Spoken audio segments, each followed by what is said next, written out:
Welcome to the news. Top stories in our news. The Treasury released a total sum of 4.3 billion kwacha at the month end of December 2018 to finance various government programs. And the opposition UPND President Hakainde Hichilema has cautioned the Electoral Commission of Zambia ECZ against causing strife in the country. The Treasury released a total sum of 4.3 billion kwacha at the month end of December 2018 to finance government programs in various ministries, provinces and other controlling bodies. Minister of Finance Margaret Mwanakatwe says the 4.3 billion kwacha was meant for capital programs, agricultural development, public welfare, debt service and general public service delivery operations. Ms. Mwanakatwe notes that out of the 4.3 billion kwacha, a total funding of 1.5 billion kwacha was allocated to service both domestic and external debt, while 437 million kwacha was spent on financing grant-aided operations. She has told Q News in a statement that 1.1 billion kwacha went to various government programs, projects and public service delivery, with 1.3 billion kwacha being allocated to funding the public service wage bill. The Minister of Finance has further disclosed that 399.6 million kwacha was spent on capital projects across the country, out of which 269.2 million kwacha went towards ongoing works and completion of road projects. She says that 10.5 million kwacha was allocated to the Rural Electrification Program and that a further 10 million kwacha went towards the Constituency Development Fund, CDF. Ms. Mwanakatwe says her ministry also released 69.4 million kwacha to support the operations of public universities and a further 15 million kwacha to finance the awards of student loans and scholarships. She says a sum of 116.7 million kwacha went towards the Farmer Input Support Program, FISP, adding that funding to the program from January 2018 to December 2018 stood at 1.86 billion kwacha. The Minister of Finance further says that 244.5 million kwacha was also released to support some activities and operations of various institutions. She notes that of this amount, 153 million kwacha went towards the procurement of drugs and medical supplies in public health institutions. Government has been urged to hasten in setting the rate for the sales tax, which comes into effect in April this year. Economist Crispin Mpuka is advising government to be cautious that the delay in setting the rate of this tax is creating uncertainty in the economy. Dr. Mpuka, who is also former Economics Association of Zambia ESZ president, says that the sales tax will have an impact on planning and investment for firms doing business in the country. In an interview, Dr. Mpuka has told QTV News via telephone that firms that want to invest in the country need to be certain of what sort of environment the sales tax will create. Dr. Mpuka states that it is therefore important that government moves fast in giving more details on the sales tax. He says that this is especially that April, the month in which this tax comes to effect, is now near. The sales tax which was promised still remains an uncertain issue on the domestic front. Probably it would be nice to start getting more details now, because April is very, very near. We are just expectant on how this sales tax, what rate will it be, and all those factors that still remain unknown to this day. So I think it will be important that government moves fast and gives information, because it has an impact in terms of planning, in terms of investment. You know, people who want to invest, the agents, the firms that want to invest need this certainty. With uncertainty, it creates a very difficult environment for investment. The opposition UPND President Hakainde Hichilema has cautioned the Electoral Commission of Zambia ECZ against causing strife in the country by making life-threatening decisions. Mr. Hichilema is urging ECZ not to be part of those disrespecting the will of the Zambian people before, during and after an election. Speaking to journalists shortly after a closed-door meeting held between him and the ECZ in Lusaka, Mr. Hichilema disclosed that during this meeting the UPND reminded the ECZ to be impartial. Mr. Hichilema says his party wants the ECZ to hold elections in a manner that does not subdue Zambia's democracy. Mr. Hichilema has also urged the ECZ not to allow the ruling PF's alleged continued intimidation on the UPND candidate for the Sesheke parliamentary by-elections, Romeo Kangombe. He has advised the Commission to instead put in measures that will ensure that the Sesheke parliamentary by-elections is transparent, free, fair and credible. If they are to maintain their relevance, otherwise they'll be irrelevant. And as somebody has said here in the meeting, that elections that are managed poorly can bring civil strife into a country. We are seeing what's happening in Congo, just next door to us. They can't announce election results. You can see there's some manipulation going on.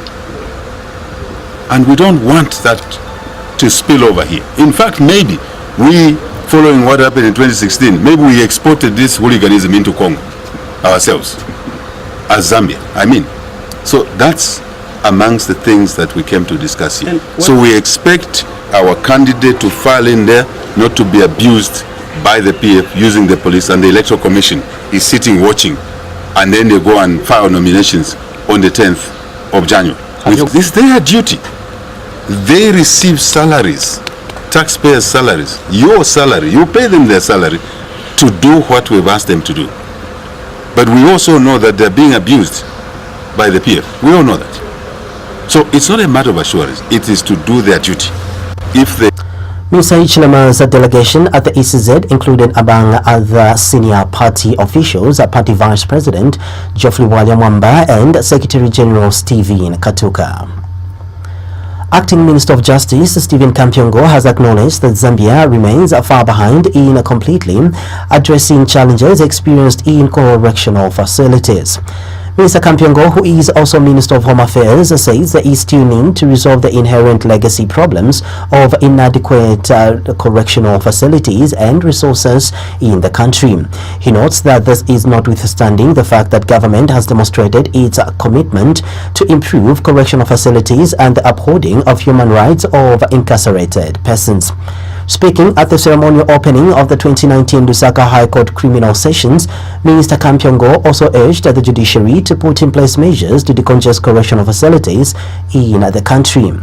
Minister Kampyongo has proposed that the judiciary comes up with sentences that could be served within one's community. He has encouraged the judiciary to take advantage of technological advancements and make savings of such sentences possible. These improvements are coming through 2 ultra-modern correctional facilities currently under construction at Mombesh in Central Province through a public-private partnership in which developers of the ultra-modern correctional facilities shall in return take possession of Lusaka Central and Kamwara correctional facilities, which have for some time now been completely surrounded by residential and commercial facilities, which undermines their security as secure facilities for holding incarcerated persons. And I totally agree with the session judge that just changing of the name would mean nothing if we didn't embark on these developments and sharing with you. And Chief Justice Irene Mambilima has disclosed that the judiciary has been able to reduce the backlog of cases that were before the courts of law as of 2013. Justice Mambilima says that this follows vigorous efforts that the court embarked, which saw the number of criminal sessions increasing from the previous 12 to 18 sessions per year. She says that these efforts were aimed at ensuring both criminal and civil cases that were before the courts of law are quickly disposed of on time. Justice Mambilima has also disclosed that the judiciary plans to open gender-based violence fast-track courts in all the provincial centers across the country. And with the support of the United Nations Development Program in 2018 alone, we opened 4 more gender-based violence fast-track courts at Chipata, Mongu, Choma, and Ndola.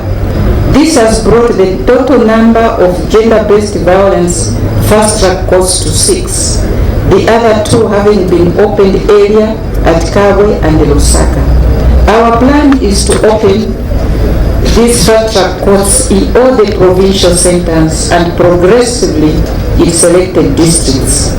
As you may be aware, GBV fast-track courts are designed in a way that provides protection to victims of GBV by minimizing or eliminating contact between the victim and the perpetrator of the violence. These courts enable a victim to testify through closed-circuit TV without having to face his or her abuser in open court.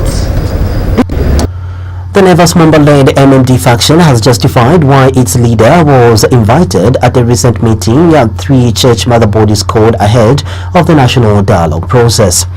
Faction spokesperson Kefa Samakoka says that the ZCCB, EFZ and the CCZ were on firm ground to have decided to invite Dr. Mumba as a leader of an opposition political party.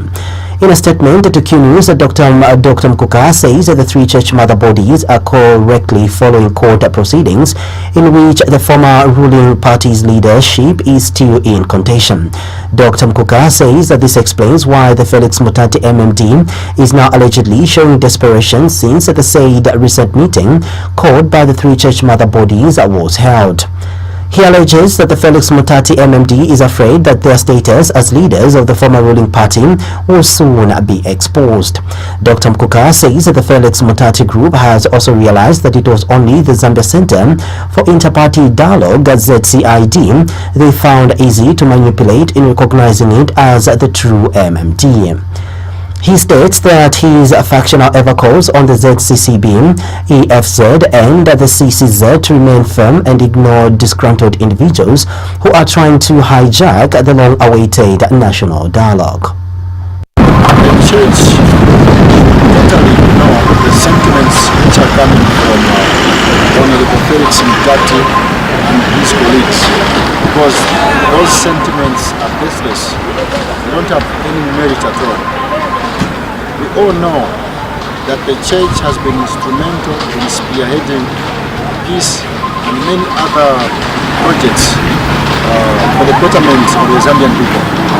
So all we are saying is that these sentiments which are coming from Honorable Tati and his colleagues, they are baseless. We are saying that for a simple reason.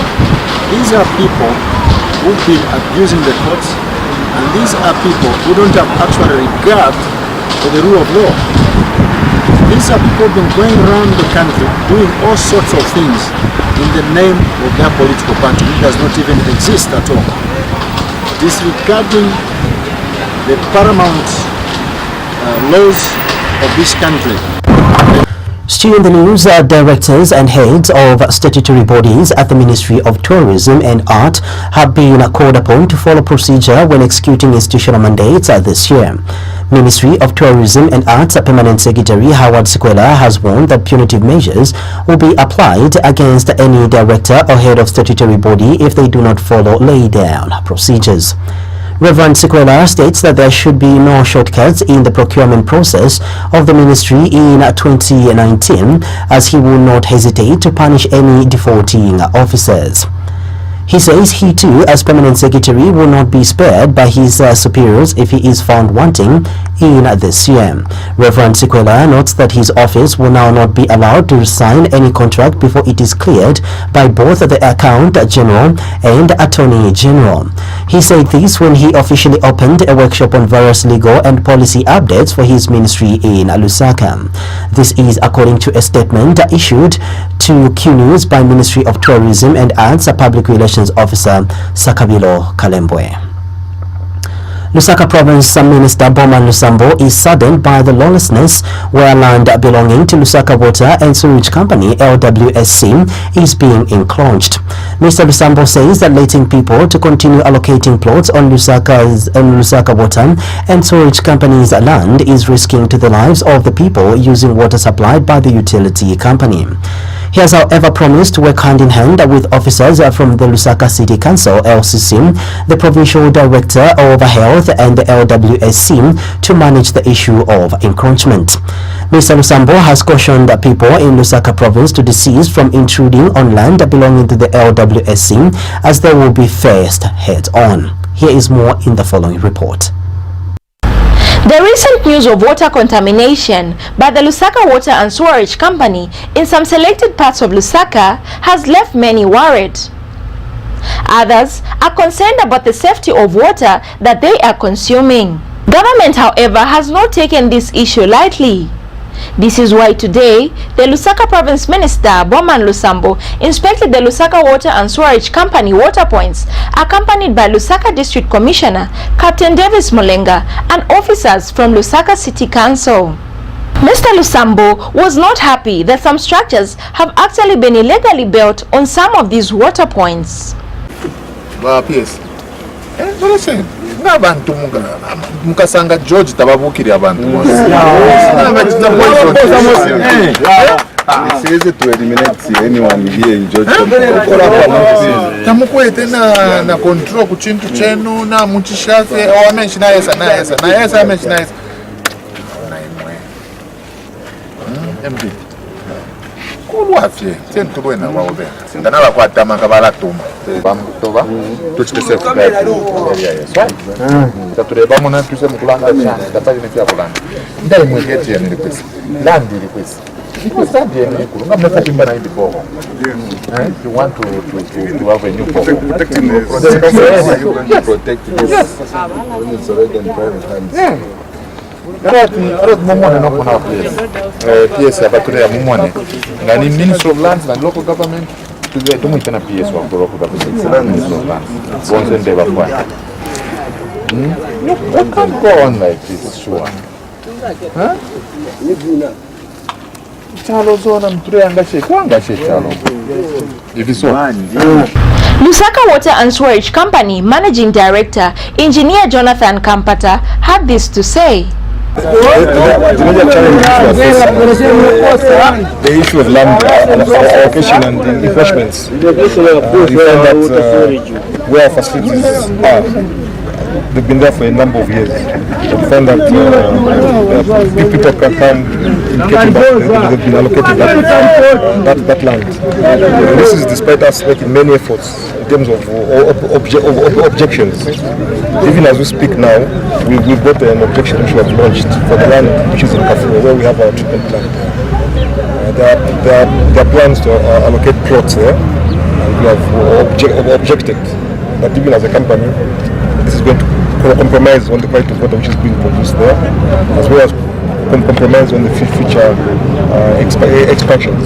So these are the problems which I have. But I think I'm seeing that with a good political will, which is being expressed here, we're able to work together. The provincial minister has since assured the people that the water points will be secured and any illegal structures built on them will be demolished.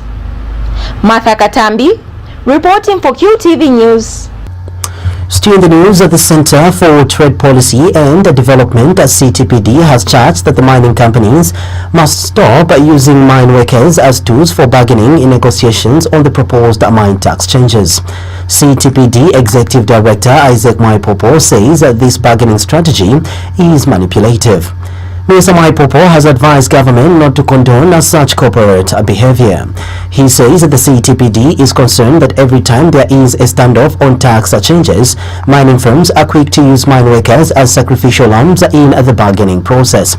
Mr. Maipopo states that while it is understood that there could be some concerns from the mines with respect to the proposed mine tax changes, it is imperative that dialogue is prioritized. He says his organization is opposed to manipulative and arm-twisting tactics mining firms are currently using. The Engineering Institute of Zambia, EIZ, says it is saddened by threats by mine firms to scale down production and downsize the workforce as a direct response to the 2019 tax regime. EIZ President Sidney Matamwandi has told QTV News in a statement that it is, however, not clear how reduced turnover by the mines will increase earnings. Mr. Matamwandi says his institute is of the view that the action mines wants to take will only adversely impact on all their stakeholders. He states that the EIZ thinks that the changes to the mine tax regime are an effort by government to enhance efficiency in the mobilization of resources essential for service delivery in the country. Patriots for Economic Progress, PEP President Sean Tembo has accused the ruling Patriotic Front, PF, of not being serious about national dialogue. Minister Tembo suspects that the ruling party is aware that the dialogue process seeks to address issues that have made it cling to power. In his view, this explains why the ruling PF seems not to be interested in the national dialogue process. Mr. Tembo thinks that the ruling party is looking for an excuse to use in order to abandon the process. His comments come in the wake of assertions that the ruling PF may ask President Edgar Lungu not to take part in dialogue process as he is being disrespected by the church mother bodies leading the process.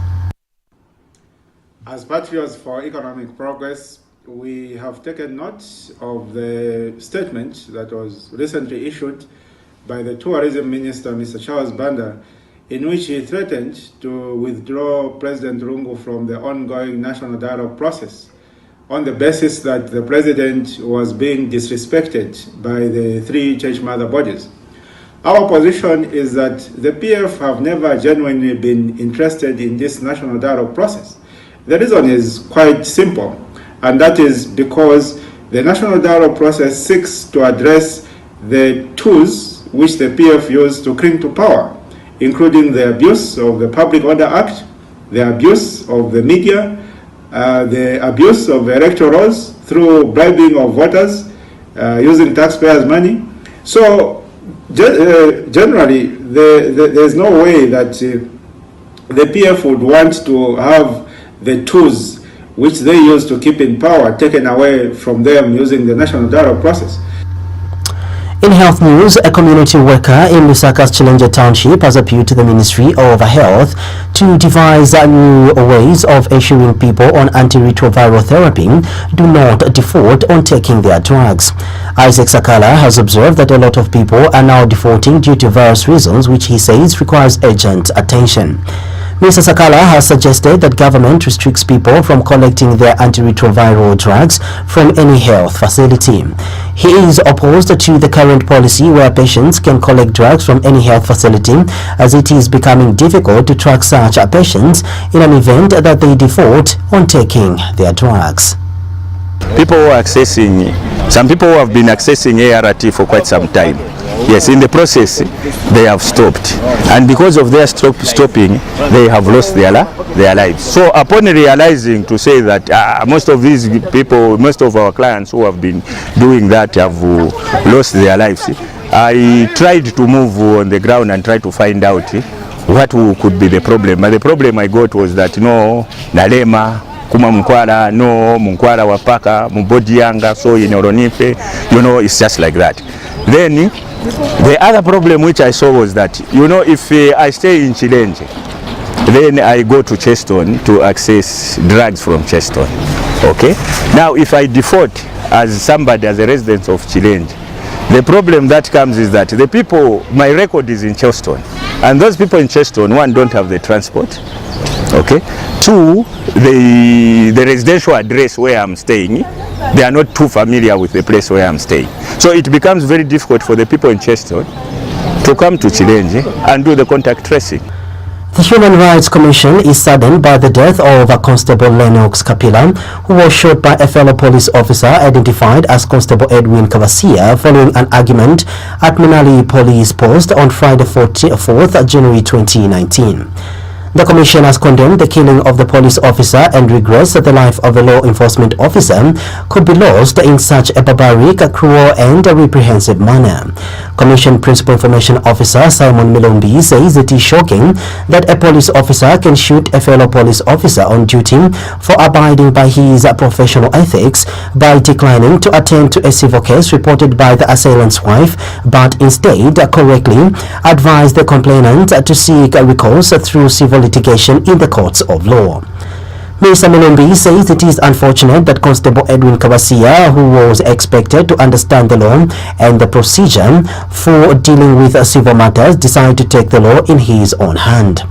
He has since called on the Zambia police to ensure that the suspect, wherever he may be, is apprehended and accordingly prosecuted in the courts of law. Meanwhile, the commission is deeply saddened and concerned at the death of a suspect who was detained at George Police Post in George Compound after being arrested for the offense of burglary and theft.